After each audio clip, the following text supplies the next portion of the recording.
Maybe you're like me and you're tired of the frequent blackouts by Kenya Power. Perhaps your parents maybe stay up country and you want to help them out and set up a system for them. This video is for you, and it will take you through the basics of what you need to do, how you need to assess how big of a system you need. And this will just give you an overview of the process that goes into setting up a system. Because to be honest, the main things you need in order to be self-sufficient is you need food, you need energy, and you need water. Those are the three.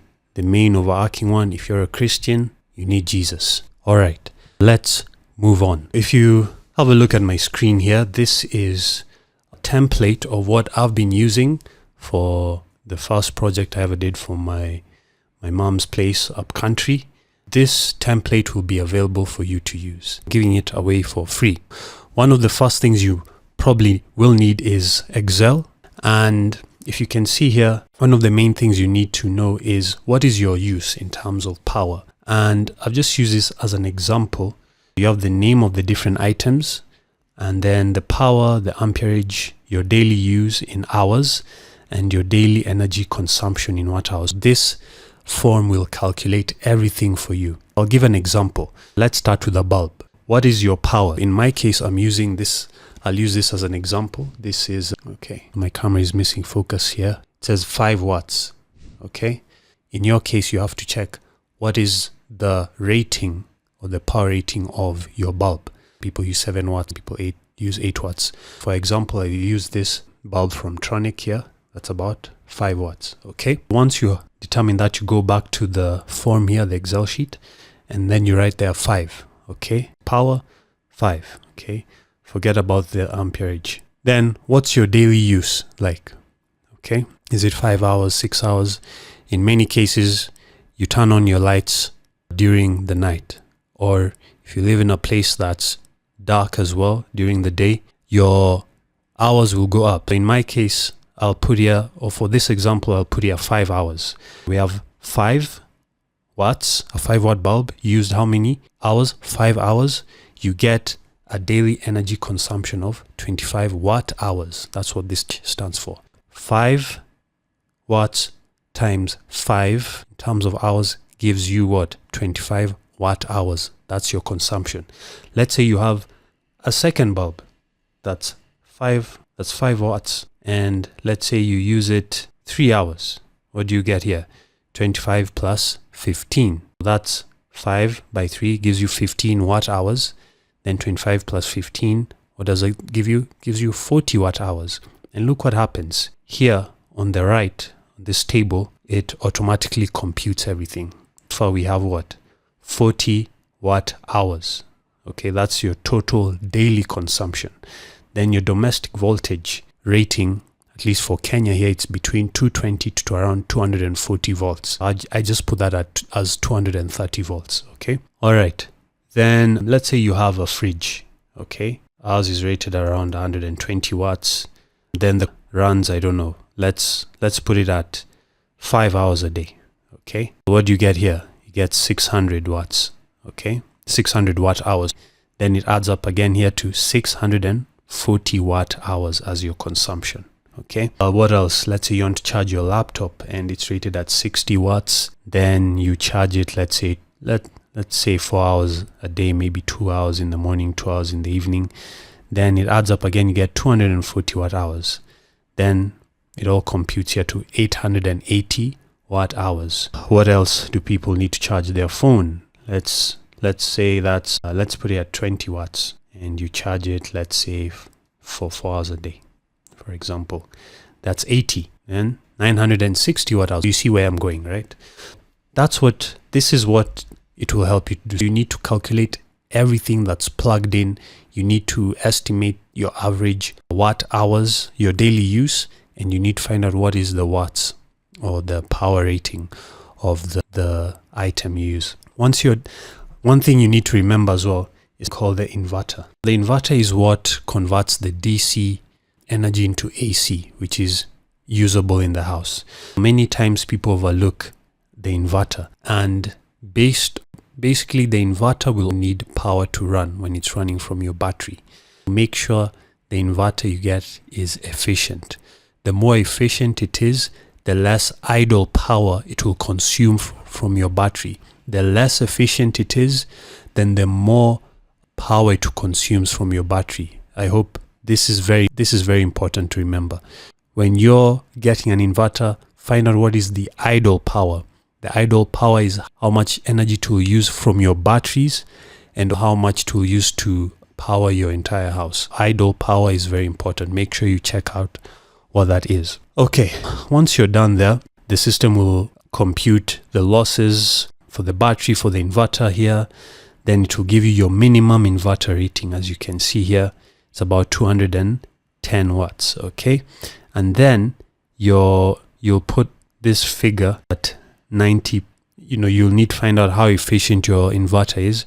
Then you'll look at what your actual inverter rating is. Okay, in this case, maybe you want to go with 1000 watt inverter, but then based on these figures, you've been told here that you need at least minimum 210. Okay, which is good in this case, right? It really depends on what your energy use is on a daily basis. Okay, after that, we'll go to the next page here. The panel banks. Panels are very important. Okay, what kind of panels are you buying? Right now, panels are very affordable. You can get very good panels at about 17 shillings a watt. Okay, the company that does that, there's Hexing, they sell energy products, but they have very good panels. They sell, which is considered the third most efficient panels. The highest rating panels are known as Jinko. Jinko are slightly more expensive. They could be about maybe 24 shillings a watt. But yeah, I would advise,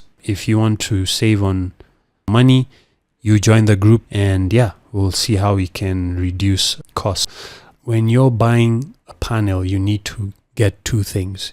You need to know the maximum voltage and the maximum amperage. I'll use the example of the panels I got. Okay, as you can see here, this was a spec sheet that I got from the vendor of the panels I got. I got the 580 watt panel here, and there are two things here. All this information is important, but for our case, what we'll need is the maximum power voltage, voltage at maximum power, and the current at maximum power, which is 43.93, which I put here, 43.93, and then the amperage, 13.21, which is here, and the voltage times the amperage here gives you power, which is 580 watts, which is the rating of the panel. Okay, you need to now identify what panel you want.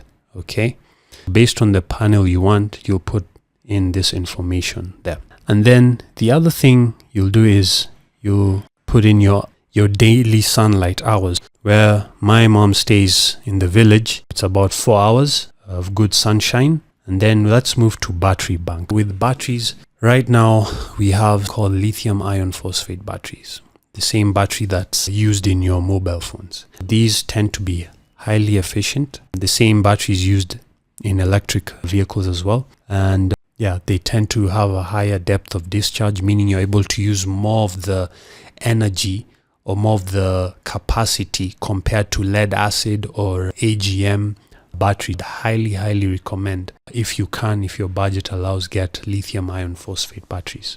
I'll use my example again. Here you have the capacity. You put in the capacity you're using. In this case, I'll put 200 amp hours, one bank, and then you put in the total number of banks. Let me just delete this. In this case, for this example, we have what? Just one bank. Okay, then here, efficiency. What's the efficiency of a battery? Most of the time, lithium ion batteries tend to have a 90% efficiency. With AGM or lead acid, it tends to be much lower. Okay, then what's your voltage? In this case, I'll put in 48 volts. How many days of storage do you require? I've put in 1 day. What this means is how many days of, let's say if there's no sunlight, how much storage of energy do you require? This will determine the size of your power of your batteries. If I put 1 in this case, just 1 day based on my energy use, okay? Based on my energy use, this sheet will compute everything. So I've put here 1 day, and then it's estimated the amount of energy required in watt hours, and then in ampere hours. Then it says my capacity needed is about 137. Yet I already have what? 200.